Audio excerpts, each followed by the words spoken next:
বহুদিন ধরে বহু ক্রোশ পার করে বহু ব্যয় করে বহু দেশ ঘুরে আজকে শুভ্র ট্যুর গাইড এসেছে বনমালীপুরের ব্রহ্মদত্ত ধাম দেখাতে।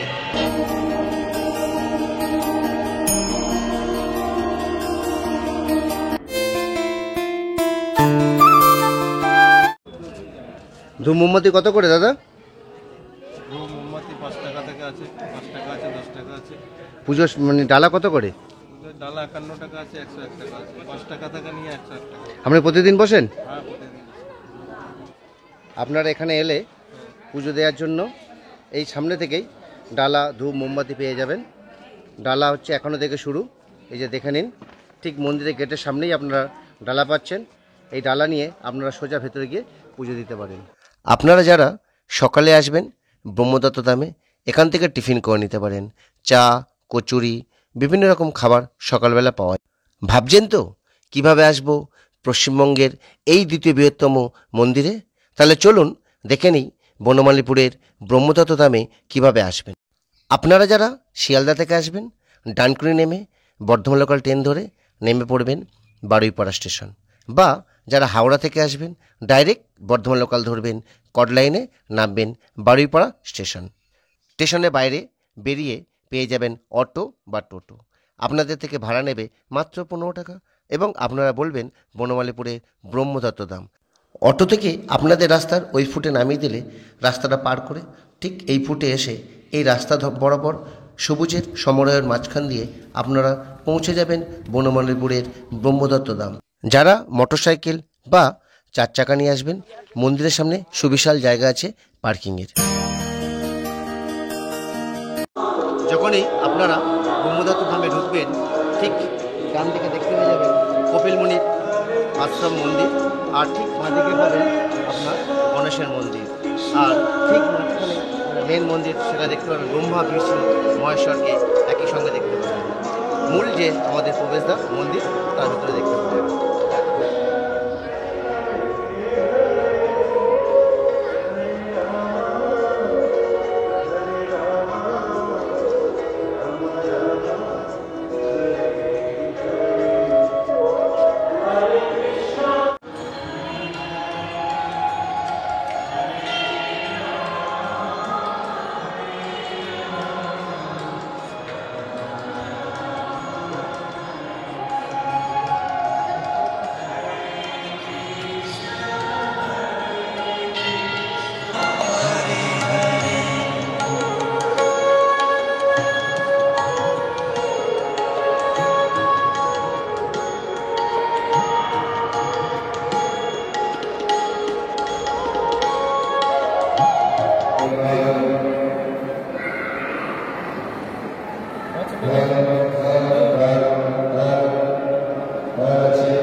ঠিক সুন্দর একটা গাঁদা ফুল ছিঁড়ে ছোট ছোট করে দেখুন একটা ফুলের টব বানানো হয়েছে, এবং ঠিক তার পাশেই একটা ওং করা হয়েছে। স্বস্তিক চিহ্ন দেখা যাচ্ছে, একটা করেছে গাঁদা ফুল দিয়ে, দেখতে পাচ্ছেন। এটাই হচ্ছে আমাদের মূল বিগ্রহ, যেখানে ব্রহ্মা বিষ্ণু মহেশ্বর একই সাথে রয়েছেন, একই অঙ্গে 3 জন বিরাজমান। তার পাশেই রয়েছেন আমাদের বাবাজি, যিনি এটা প্রতিষ্ঠা করেছেন।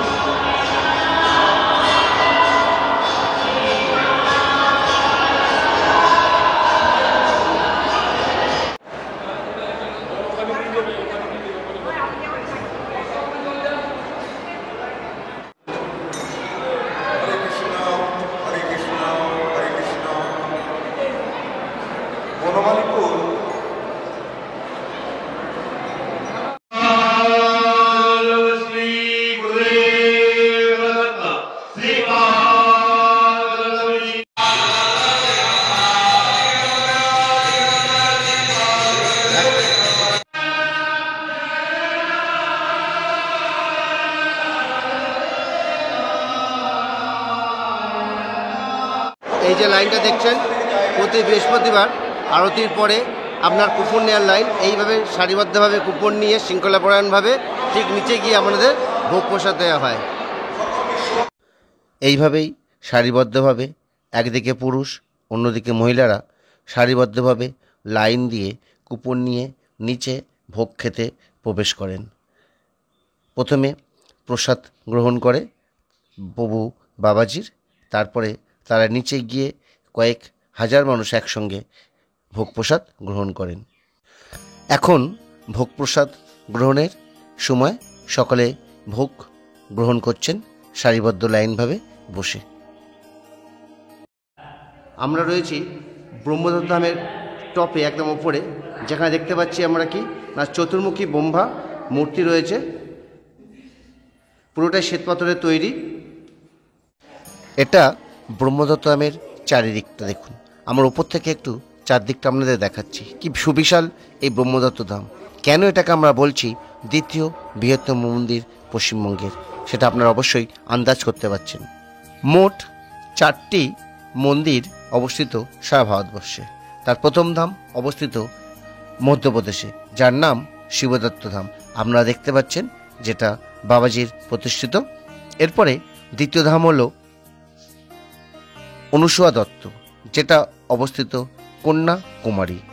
এছাড়াও তৃতীয় যে ধাম আমরা দাঁড়িয়ে রয়েছি, ব্রহ্মদত্ত ধাম, কলকাতায় অবস্থিত। এইভাবেই উনি সাধারণ মানুষের জন্য 4টি সুবিশাল মন্দির প্রতিষ্ঠা করেছেন। চতুর্থ ধাম অত্রি দত্ত ধাম, উত্তরাখণ্ডে যেটা অবস্থিত, যেখানে উনি নিজে স্বয়ং বিরাজমান করেন। এই ব্রহ্মদত্ত ধামের চূড়াটা কিন্তু ঠিক চেন্নাইয়ের যে মন্দিরগুলো আপনারা দেখেন, চেন্নাইয়ের মন্দিরের আদলে তৈরি। যদি আপনারা আসেন ফলো করলে বুঝতে পারবেন যে চেন্নাই যে মন্দিরগুলো রয়েছে, ঠিক চেন্নাইয়ের মন্দিরের আদলেই এই চূড়াটা নির্মিত রয়েছে।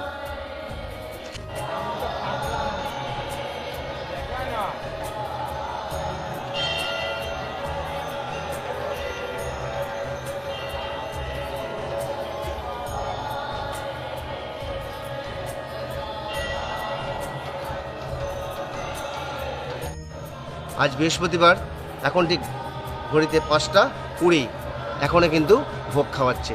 এখানে ভোগ খাওয়ানোর জন্য কোনো কুপন কাটতে হয় না বা কোনো টাকা পয়সা লাগে না।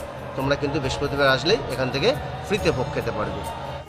আপনারা যখন ব্রহ্মদত্ত ধাম আসবেন অবশ্যই কিন্তু এইদিকে সুলভ শৌচালয় রয়েছে। ছেলে এবং মেয়ে অর্থাৎ জেন্টস বা লেডিস সকলের জন্য কিন্তু এদিকে বাথরুম পেয়ে যাচ্ছে। অর্থাৎ আপনাদের কিন্তু আসলে কোনো রকম সমস্যা নেই। যদি আর কিছু তোমাদের জানার থাকে অবশ্যই কমেন্ট বক্সে কমেন্ট করে জানাবে। তাহলে টাটা, দেখা হচ্ছে পরের ভিডিওতে, অন্য কোনো জায়গায়, অন্য কোনো ভিডিওতে।